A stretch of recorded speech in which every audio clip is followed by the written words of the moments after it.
So it is the Hentley Farm, the Marl 2020 Shiraz. And when we celebrate a milestone or something in this podcast together, I'm going to open up the Hentley Farm Beast together, Sounds good. which is Oh, I seen. it's That's their, very expensive. that's $100.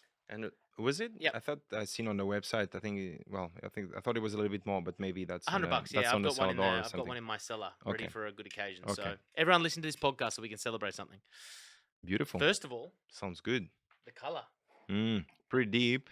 It is a Shiraz, yeah. And Yeah. it's, 2020? Well, to you. Oh.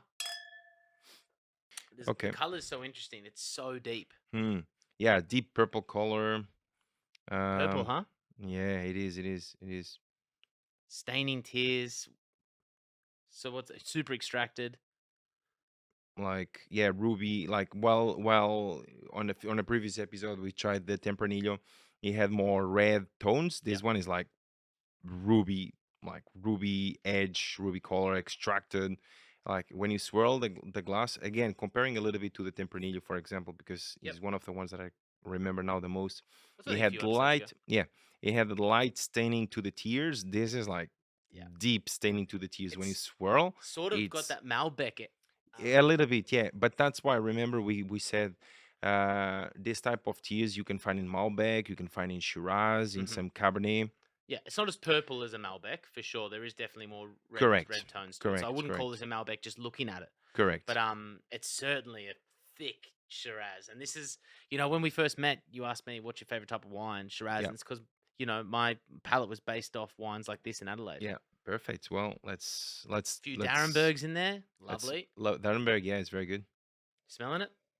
Woof. I know. This is pronounced. Yeah. You see, like compare again to some of the previous wines we've tried. This is like, it's not a medium plus. This is pronounced. There's like full on ripeness, full on pronounced aromas, black fruit, black currant, black plum, a lot of jam black currant, and as I said, I just came from Portugal. My mom likes to make compotes. Oh yeah. So this to me smell like compote, like almost preserved food. It's closed, and then you just go and spread it on on butter and bread. To me, it smells like that. Wow. It's funny because I was thinking, this actually smells like minerality and smells like clay, like wet clay. Okay. Yep. Like how these guys that make like Patrick Swayze in Ghost. Yeah, exactly like that, exactly. So that clay, that wet clay, and that is being molded, it smells like that at all a lot. But yeah, this is a very, very typical Barossa Valley Shiraz, which, if someone gives me this as a Barossa Valley Shiraz on a blind tasting, I would be very happy. I'm like, yeah, can go past. You smell that just because we haven't tasted it yet?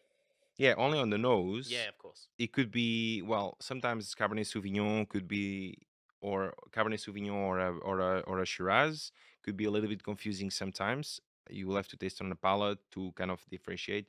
On the nose, you can pick some things as well. But to me, if someone gives me this as a blind tasting, I'll like, yes, perfect. That's good. That's yeah. Got a freebie. Yeah. All right. So we've got some black fruits. It's high extracted, high intensity. I can't wait for Master Sommelier to try my. I'm sure by the legs, by the tears, this extraction, I would expect something very high alcohol, full bodied. But again, this is just assumption. Let's try it.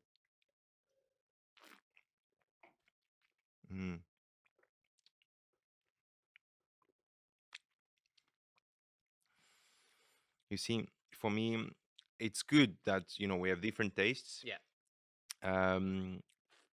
This is your type of wine. For me, it's almost a little bit too much. For me, if I have this, if I have a steak, if I have a big piece of red meat, I want to have this. I don't want to have a Pinot Noir. I don't want to have any other wine. I want to have this, and I will be very, very happy.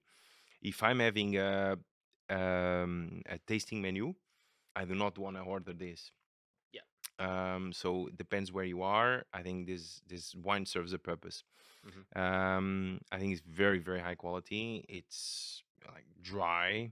It's high in alcohol. It's full bodied. The alcohol's now. I haven't had this since we started this podcast. Mm. Woo.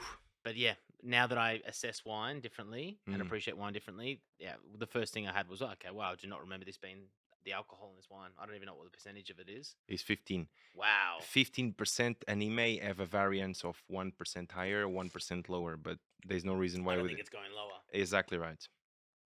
So I think it's a really well made wine. I mean, no doubting that.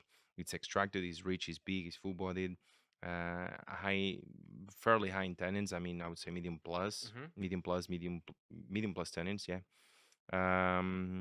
Full bodied is. I think it ticks all the boxes for the great Shiraz. So yeah, 100%. Okay, yeah, that makes sense. It makes you want to go back to it over and over, which is good. So you're enjoying It's peppery. Yeah, I enjoy drinking. It's got a little drinking. bit of pepper to it, right? Pepper, like grounded black pepper, even notes of dark chocolate, like really dark chocolate. And imagine, I mean, Dark chocolate. the bitterness of dark chocolate, Okay. and there's some wood spice to it as well. I feel after, especially after you swallow a little bit, there's a fine layer of oak coming forward then. But for me, is that dark bitter chocolate. This would do really well with that chocolate dessert. Really? Oh yeah, Wow, 100%. I would never have expected that. Steak, obviously, tick the box. The Probably done it 100 times. Yeah, the steak, But- yes. The steak, yes. But if you have a chocolate dessert, for someone that doesn't really like sweet wines, this could be very good. So, like I said, Hentley Farm, like when we try a wine, for example, we know that this is in this price bracket, their entry level wines. But yeah, having tried so much Hentley Farm over the time, and like I said, the Beast, and they've got the Beauty and the Beast. It's two different wines. They were like special occasion And they have wines that I would have. The Otto as well. They do Got have the Otto. I had the the Otto. Otto at Christmas. I sent Yeah. you a photo of it. Mm-hmm. Yeah. And so yeah, I just love this winemaker, and the fact that we got a dance. If we know it's under $30, if you had to guess the price, what would you say? Yeah, I would go about that as well. 30, 35. On a blind tasting, it's always very, very difficult to distinguish. I think in terms of. But you would pay $30 for that. Sure. Yeah, happily. I would go up to, say, on a blind tasting, $40. Wow, that's a $24 bottle of wine. Yeah, that's very good.